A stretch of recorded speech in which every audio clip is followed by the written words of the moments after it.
Hello, I'm Beck. Welcome to my channel. Today we will be rolling some dice and drawing a D&D character based on the results.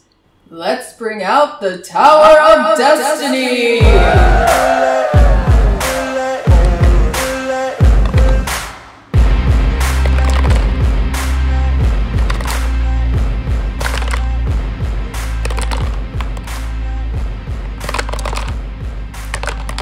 So with a Dwarf Druid class, you get a lot of the same stuff. I sort of went to Pinterest for some inspiration and there's a lot of forest-dwelling dwarves.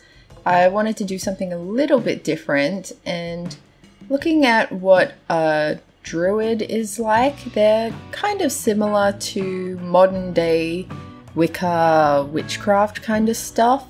So I wanted to have her be a little bit more trendy and have that kind of witch aesthetic about her, making her into maybe someone who goes to a lot of festivals, someone who like kind of a chill vibe. She has really high charisma and pretty average wisdom, which for a druid you're supposed to put your highest stat into wisdom, but I like to make busted characters. It's more fun to play that way. And yeah, so she's very charismatic, not terribly wise, so maybe does a little bit more of the mushrooms than she should at these festivals. Very in touch with nature, very reverent towards the spirit of the earth and that sort of thing, but a little bit more concerned with her aesthetic than, say, a more traditional druid might be. I obviously drew her in a sort of short, squashed physique because that is how dwarves be. Unlike most of the dwarf samples that I saw, I didn't want to just cover her body in a big dress and then you don't see any of her physical features. It seems like a lot of people kind of opted towards, because a dwarf is so short and squat, that they want to cover up their body because they're fat or something like that. I'm making assumptions here, but that's kind of the vibe that I got looking at a lot of other dwarf artwork. So yeah, I wanted her to be a little bit more exposed. And yeah, I think she came out kind of cute. Don't get attached to the dog that I'm sketching here. I wanted her to have kind of a trusty sidekick animal because druids are all about animals and nature, and they can usually, well, they can always wild shape into various creatures depending on their character's level. I think it'd be very cute. I nearly drew her twice, one as a person and then once as a bear, because I think she'd make a cute little bear. But I just kept her as her normal druid self. And yeah, I get rid of the sketch of the dog, and I think I eventually have her doing a different thing with her arm. I wanted her to be very clearly strong. She has +2 to strength and dexterity. So, and also just being a dwarf, they have a naturally robust physique. They have strong physiques. So, I wanted to convey that. I didn't just want to make her into like a small human, because that's more of a hobbit. Dwarves have their own vibe going on, their own thing going on.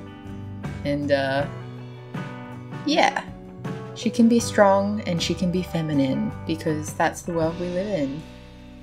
Hooray. And I don't know exactly what spell this is. Probably like a prestidigitation. I can't say that word.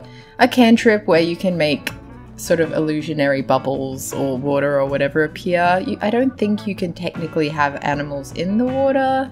That might be a DM's call, but I wanted to have little bubbles with fish in it because so often I make the magic thing be glowy and just sort of some sort of magical light. So I wanted this one to be water, liquid, more of one of the elements of nature.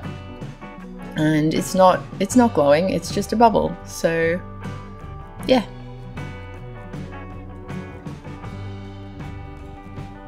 I also gave her some tattoos. I thought that would play into her, you know, festival, spiritual vibe. And she's just really cool. I was really playing off the high charisma. She's just a really cool dwarf druid chick.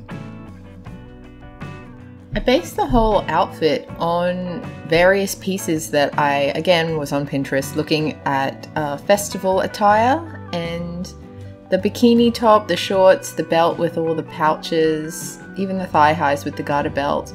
They're all things that exist that people have worn to festivals. So it isn't all made up. This exact outfit is something that someone has worn. And if you've ever been to festivals, that's not surprising. This is a very Coachella kind of vibe. I really wanted to get those cool, high reflective, kind of luminescent, not luminescent, just rainbowy glasses. I went with the love hearts because it's doubly festival appropriate. And yeah, I just think they're really cool. If you want to make any character look 100 times cooler, put them in some sort of sunglasses, because that's how you know you're cool, when you have sunglasses. A little bit of life advice. You're welcome. I don't know where I got it in my head. I think it started as a Tolkien thing, but I've seen a few D&D shows where they play into the idea that dwarven females also have beards. D&D Beyond says that the males are particularly proud of their beard. It doesn't say anything about the females having beards, so I guess, I mean, it's very much the player's choice, but I did do a sketch in my sketchbook where she sort of had sideburn beards into plaits. I decided not to go with that. I wanted her to just have a more classic vibe, but it would have been kind of cute because I make her hair into like a fairy floss pink or candy floss pink, depending on what country you come from. And if I'd extended the hair into a beard that was plaited and things, it would have been also pink. I mean, I guess I could have gone for a more natural color and had it sort of gradient from a natural color into the pink, like an ombre effect, but I probably would have just done it pink and it could have been very cute. But I like this version. This version is nice.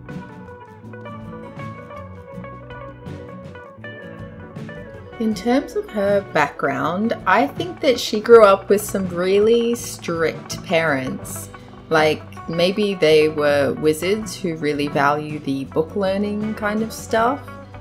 It would explain her +2 intelligence.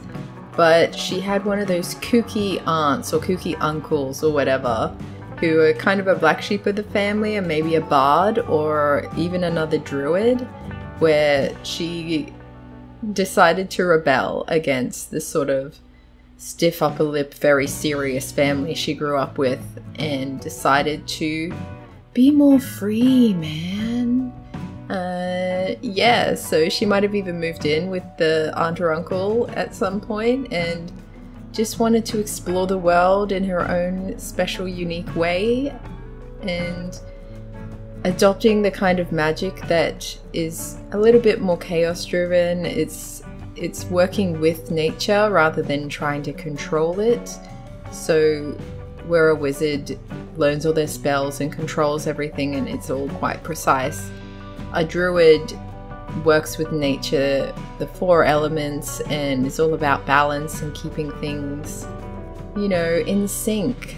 They're not really concerned about the control element of magic. It just sort of comes to them, and they usually use it to protect the elements of nature and, you know, saving forests and recycling and sustainability, all that kind of stuff. So she's a pretty good person.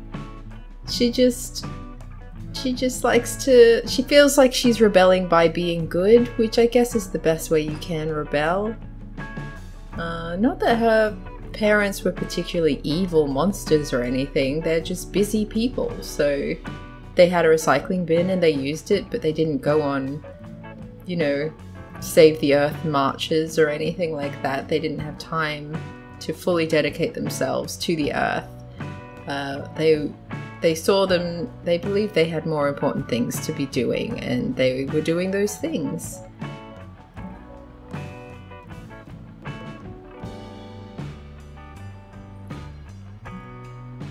I think with her +1 constitution, she did grow up, you know, trying different foods from different cultures and that sort of thing, which plays into having parents who are quite successful and quite professional. But also she has that sort of level of privilege that comes along with that, where this sort of freedom, it's sort of, I guess, the eco-warrior thing. It's great if you have the privilege to dedicate your life to something that doesn't make you money, which is a funny thing in D&D. It's not usually a subject that's talked about that much, but going on adventures and things, I don't think she cares so much about collecting treasure. I think she's more about spreading the message of Mother Earth and being careful about your environment and living with the earth instead of in conflict with it. Yeah. The kind of, I imagine she'd probably be a vegetarian or a vegan or something for ethical reasons, and that again is it's something that you can only really afford to do if you have that level of privilege where you can afford to choose what you're eating and you have choice. If you can't really afford food, you tend to get whatever's cheapest, and that often includes like fast food, Happy Meals, junk food, and you don't get a lot of choice in that matter. I'm getting a little bit ranty and philosophical here. This is D&D. You make up your world. You decide what it's like. But yeah, she's a bit of a fun rock and roll chick. Not really rock and roll. I guess maybe reggae, maybe a little bit of funk, maybe rockabilly. Definitely some blues, but yeah, she loves music, she loves nature, and she loves having a good old partyish time. I was playing around a lot with the backgrounds and trying to make the bubbles look cool. I couldn't figure out why I wasn't very happy with this look. I try a lot of backgrounds. Eventually I think I've settled on one, and then I kind of changed my mind. So this one, this is where I decide it's actually the outfit that I don't like about what I've got going on here. So I change the colors. I make it more of a witchy style, more gothic, more black. And I think that makes it more complete. It gets the vibe that I was going for together a little bit better. I know druids are usually in green and nature colors, but you can be a druid and have the full witch aesthetic, making it, you know, a little bit gothic, a little bit black, and then calling on Mother Earth to help you in your quest. This outline thing, I was just learning how to use it, and it was one of those annoying things where you do it successfully and then you tap the screen and it undoes it, which was very annoying. I figured it out eventually though, so yay me. And yeah. You'll see in a second, I did this trace outline for the boots, but I only did that one, and then the other one I just gave up and just colored it in normally.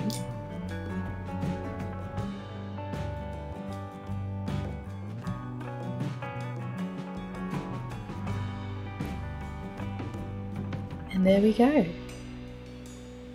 So this is her. I don't think I gave her a name. I think let's call her Gemma. So Gemma likes to go to festivals and just really be with the people and enjoy nature and be part of the earth, you know? And sometimes she turns into a bear because it's fun. And she needs to get through the mosh pit quickly. What do we think? Let me know in the comments. And thanks for watching. Please subscribe if you want to see more videos like this, and have a great day or night, depending on when you're watching this. Okay, bye.